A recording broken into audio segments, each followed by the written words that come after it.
Hello everybody and welcome back to my channel. So I'm getting some questions from some of my viewers about getting NPCP certified, getting the accreditation for the National Pilates Certification Program.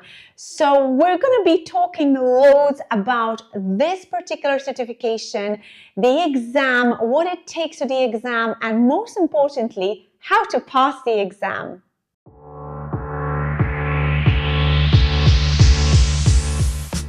If you are new here, my name is Anita Horry. I'm second generation Pilates teacher trainer, master teacher, and also business coach for those Pilates teachers who want to make the world a better place. Now, my journey with the NPCP started a very, very long time ago when the certification program used to be done under the Pilates Method Alliance. Now, I don't know how much you know about the Pilates Method Alliance or the NPCP, or whether you think this is even going to be interesting for you. Maybe you don't live in the US and you feel that this is not relevant for you.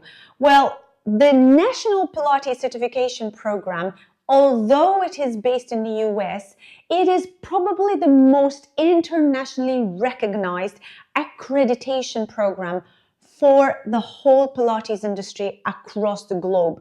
So I would really encourage people to learn a little bit more about what this entails and really whether it is going to affect you, whether you need to be doing the exam or whether it's going to make any difference to your teaching.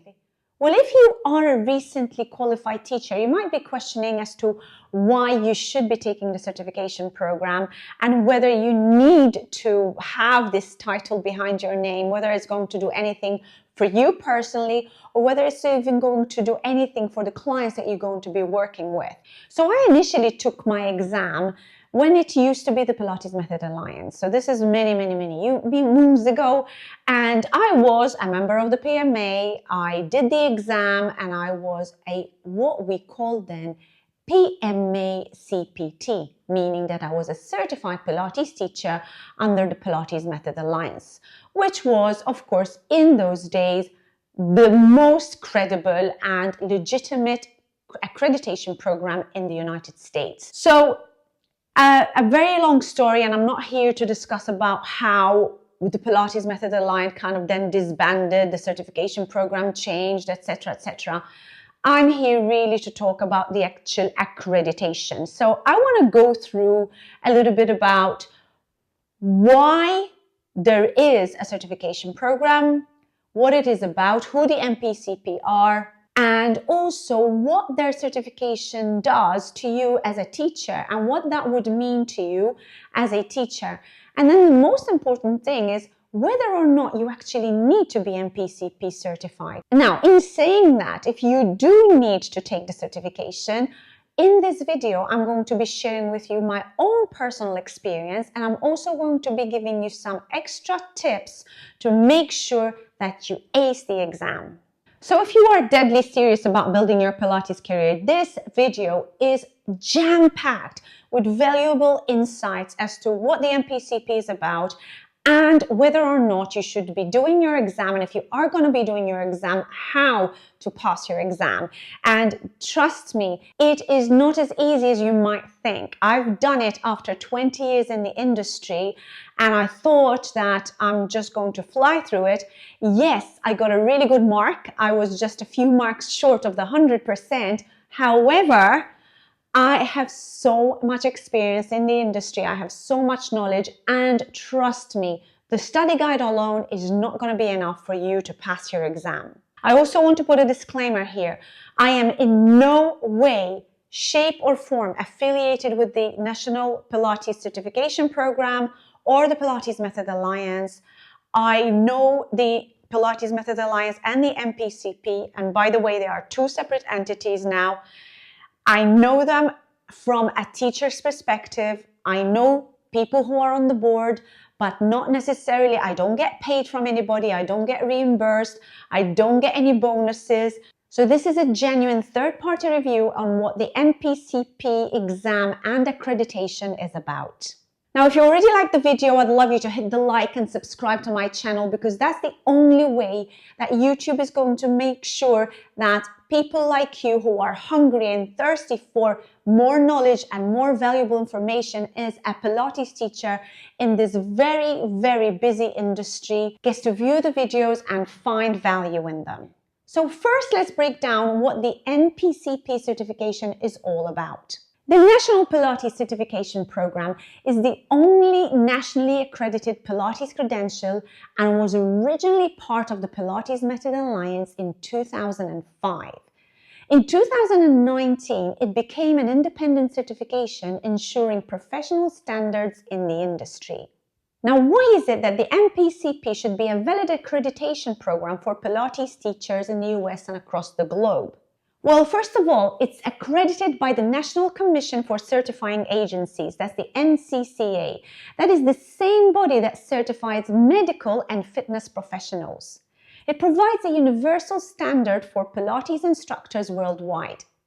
You know, studios, gyms, and employers increasingly prefer hiring NPCP certified teachers. So if you are looking for credibility and international recognition, this certification is a major advantage. Well, the big question is, should you be taking the NPCP exam? Well, it really depends. So let's break it down. So you should be taking the NPCP exam if you are looking to work in high-end studios or internationally. So international employers are going to want to learn a little bit more about your certification. Now, if you have a certification from a school that's not perhaps so recognized or not one of the big schools of Pilates, then it would be a really good idea to have the NPCP accreditation to make sure that your certification program, where you've studied, the type of course that you've actually taken has been enough for you to be able to work in an international environment on a global scale, and you have got the validation from a large institution. You should also be taking the exam if you want a competitive edge in the Pilates industry. Now, why am I saying that? Well, there are many Pilates teacher training programs in the industry nowadays, and there are many milk-down versions of the actual certification program. So the NPCP have got very strict rules as to who would be eligible to even apply to take the exam. So for example, you need to have a minimum number of hours teacher training, and the hours of teacher training have to be split up in various categories like observation, teacher training, teaching, taking classes yourselves, and maybe even assisting teachers in a studio. So, you know, you can't just say you've done an online course and you want to be NPCP certified. No, that's actually one of the categories that you really definitely, for sure, you know, you're not going to be able to take the NPCP certification and do the exam. So there is some strict standards that the NPCP make you abide by, and that's obviously going to uphold the quality of teaching in the industry. Now, I'm telling you this from 20 years experience in the industry, and I know I've seen so many times people coming to me with a certificate of a Pilates program that they've taken, and they really haven't even touched the bare minimum of what Pilates should be, and really they haven't worked on all the pieces of equipment, and they've really just got a certificate to say that it's a certificate, but really it's just a piece of paper that doesn't really mean anything about their quality of teaching. So having the NPCP certification would give that individual the competitive edge. And of course, if they are going to take the exam, they're going to need to make sure that they have the relevant knowledge and experience, because the questions in the exam are not easy. And another reason why you should be taking the NPCP exam is if you want credibility and you want to prove your expertise. Here, the NPCP exam really highlights your professionalism and the level of knowledge that you have as a Pilates teacher. Now, you may not need to take the NPCP exam if you, for example, already have your own studio and your clients don't need the NPCP certification. I'm saying this very, very lightly though, because I have had my own studios for 2 decades. I've run my own businesses for 2 decades.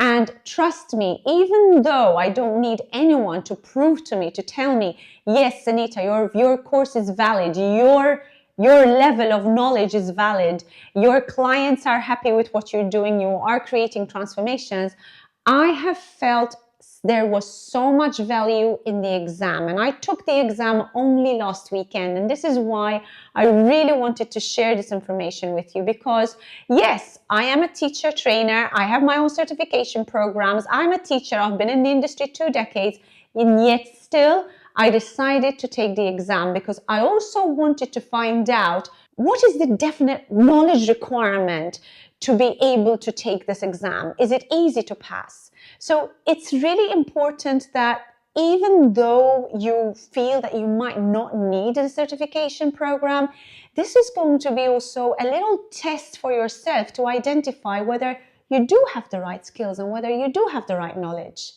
And another situation where maybe you don't need to be taking the NPCP exam is where you have taken a certification with one of the very, very popular and the largest Pilates schools globally.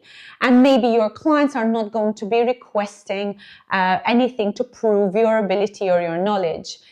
In saying that, again, I would take that with a pinch of salt, because there are programs in the Pilates industry that are very popular and that have been around for quite a few decades, but yet they are still missing some very important components. And I've noticed this also in the way that the NPCP exam was written and it was laid out. So yes, just because you have a name that is maybe a branded name that people do recognize, then you think, okay, I know it all. Well, actually, we all know that we do not know it all. We are always students till the day we die. And I remember Jay Grimes saying this very, very vividly, that we're always forever students. And even Jay, at his age, he was very, very late on in his life, saying that, you know, it's always the best teacher is the biggest student, right? So guys, in looking at the way that the certification program runs, and especially if you have already taken a certification from a very well-known school, you know, there's always different programs that the schools run. They also run different workshops for continuous education.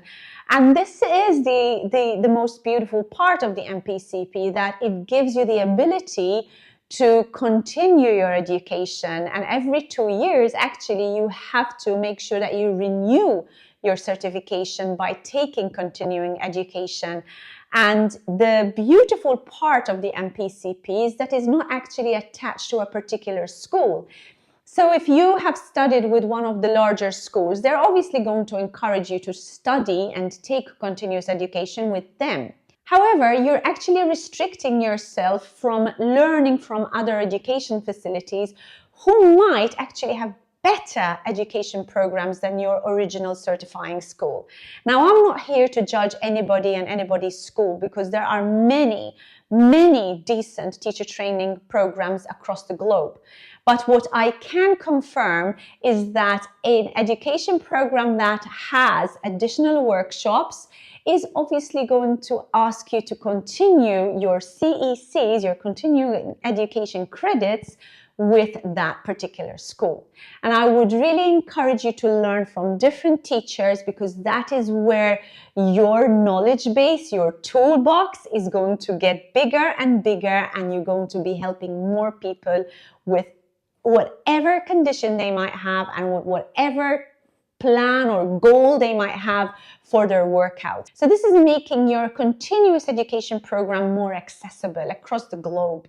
Then another reason why maybe you don't need to do the NPCP exam is maybe you just plan to work independently, you're not planning to work for anybody else, and you know that you don't need validation or accreditation from anybody.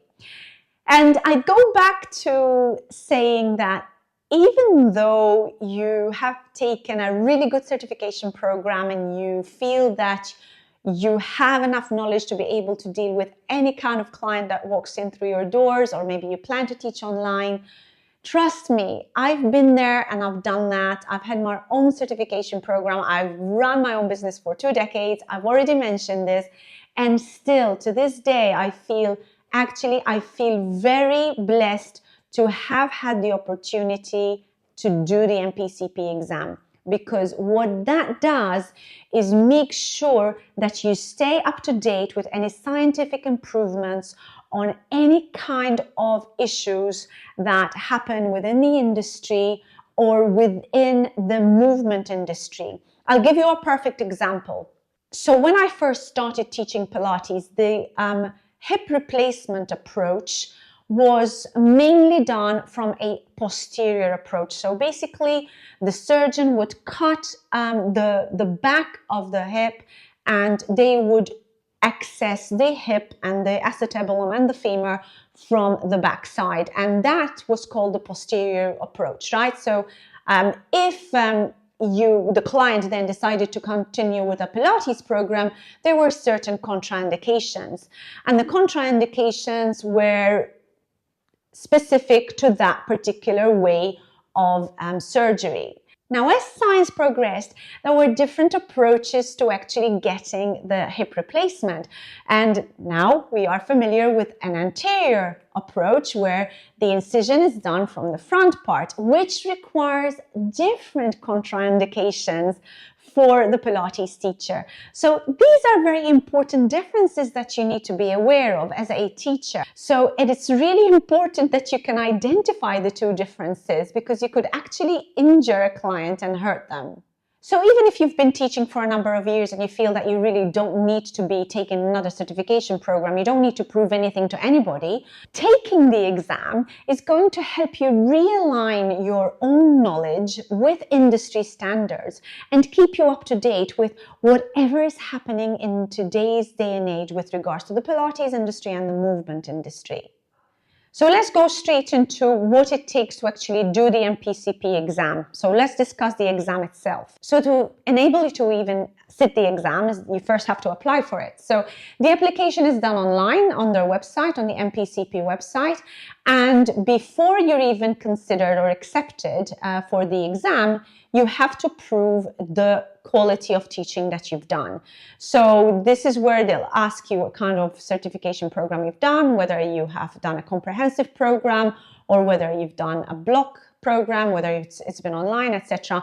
And I'll just give you a little heads up. They only accept in-house tutorials. So any kind of online education is not valid for you to take the NPCP exam. The other thing is, when you apply, they're going to be asking you if you're going to want to do the exam at a center or whether you prefer to do it at home. Now, I prefer to do this in my own home. I felt it was comfortable. And trust me, the type of strict constraints that you're going to have when you're doing it at home is just as bad as going to a center. I'll be talking a little bit more about that soon. Once you have been accepted for the exam, they're going to ask you to obviously set a date. You need to set yourself a date. Now, if you are a relatively new teacher, I would really recommend that you allow yourself a good 4 to 6 weeks to be able to study before you actually take the exam.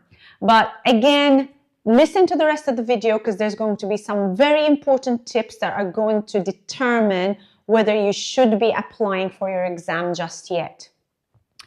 Once you have determined the date for your exam, then they'll invite you to buy your study guide. Then you buy the book that is shown on their website with Joseph Pilates standing.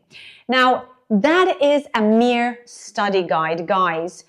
And although it's really good because it also shows you a list of Pilates exercises by Joseph Pilates and photos of Joseph Pilates in the book, make sure that this isn't just going to be your only resource of study, because just studying this book is not going to be enough. Having done the exam and going through the questions in the exam, I've really identified how just studying the guide is not going to cut it. It's really going to be a little tip, a little advantage for you to be able to do the exam, but you really need to know your stuff.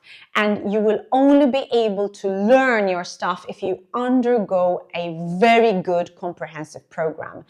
Things like contraindications are asked in the exam, many things, and very realistic scenarios. And I'm talking about very credible answers. It's very deceptive the way that the questions are put in the exam. So you've got the study guide of Joseph Pilates, and then what I would recommend you do is you also buy the questions. And this is the study guide, has the photo of Joseph Pilates like I have here, but it's done in blue. Okay, so that is the official one.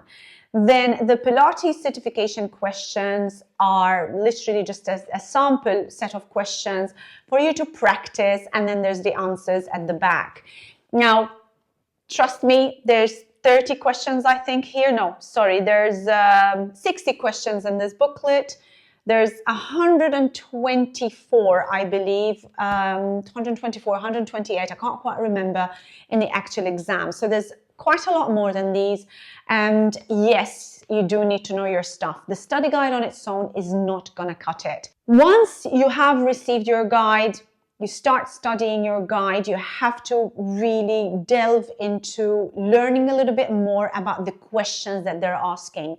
So if there's any particular questions that you are not passing, you really are not understanding what the question is about, or maybe you don't understand the topic. So say, for example, it's about hip replacement surgery or etc. Then I would really recommend that you do take some kind of workshop from certified teachers about that particular contraindication or whatever topic is that you're actually getting stuck with. Do more research, do more homework, learn a little bit more about it. Now, when it comes to doing the exam, if you do opt to do it at home like I did, you need to have specific settings on your computer, and they're very strict, and if you don't, your computer does not comply with these settings, you will not be able to sit the exam.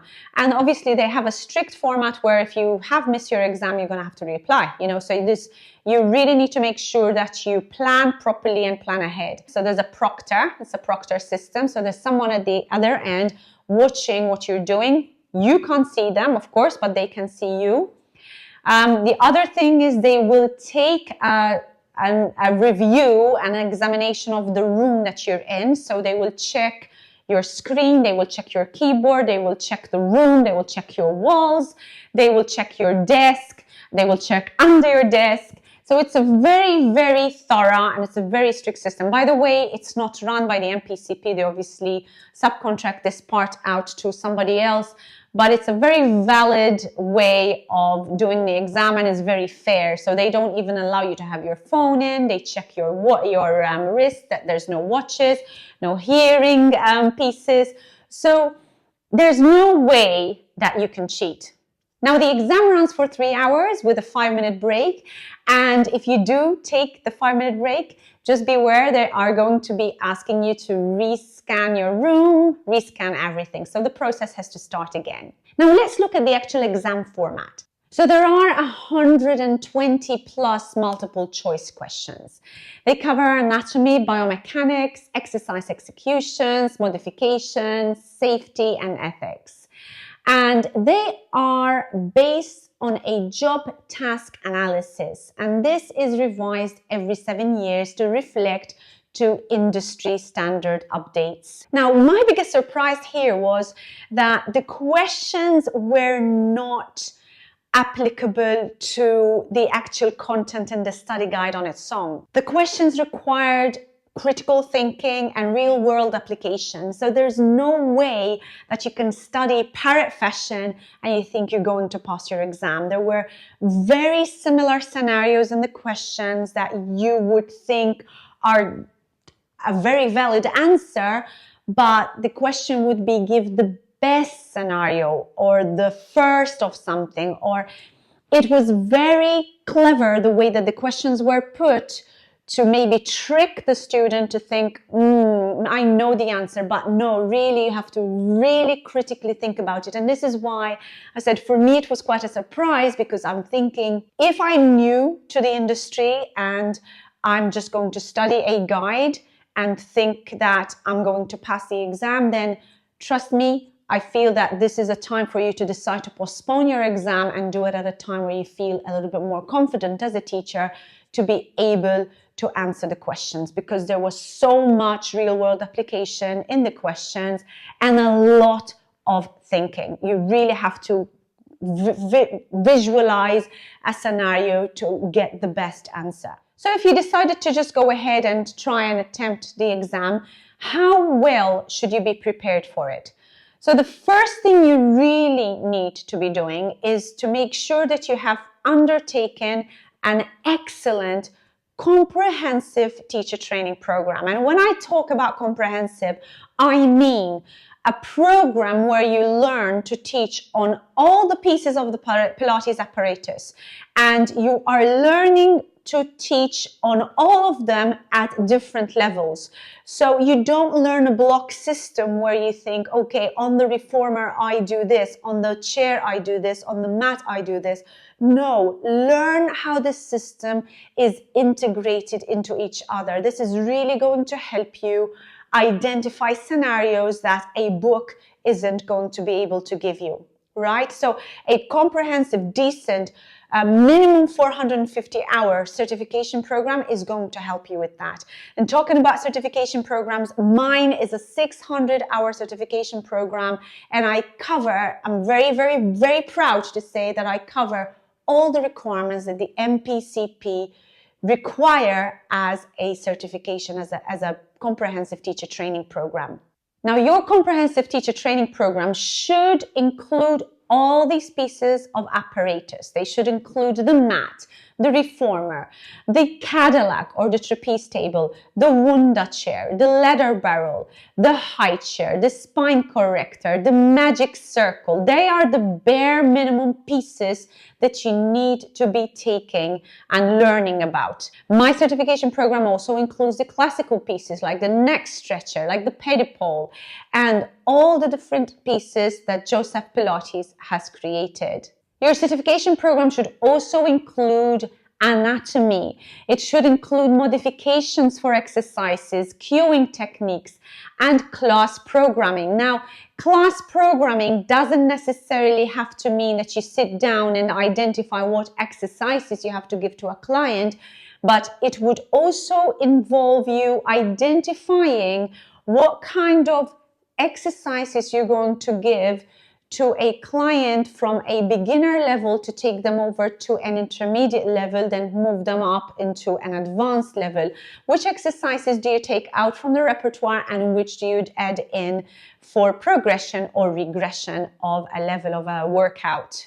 Now, the second important thing to ace your exam is to understand the why, and it is not just the what. Understand the why do we do this? Why is this exercise important for this condition, etc. NPCP questions are very much scenario based, so you have to apply knowledge and not just state fact. So in this case, you have to learn why the exercises are done in a certain way. You need to learn how to modify movements for different populations. And you also need to learn how to spot and correct improper technique. Next, I recommend that you have a study plan.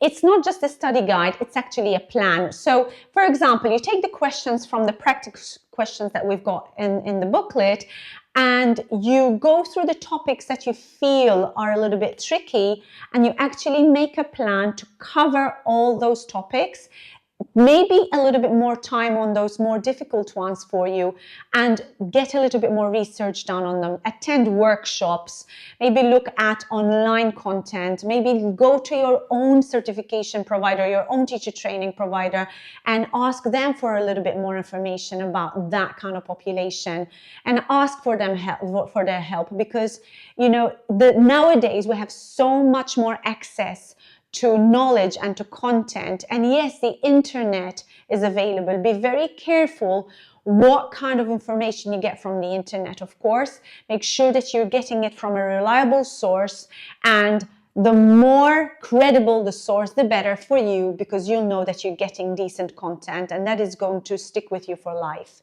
The NPCP have a recommendation on how to actually take the test. And in fact, they say that the first thing you need to do is you have to eliminate the wrong answers first.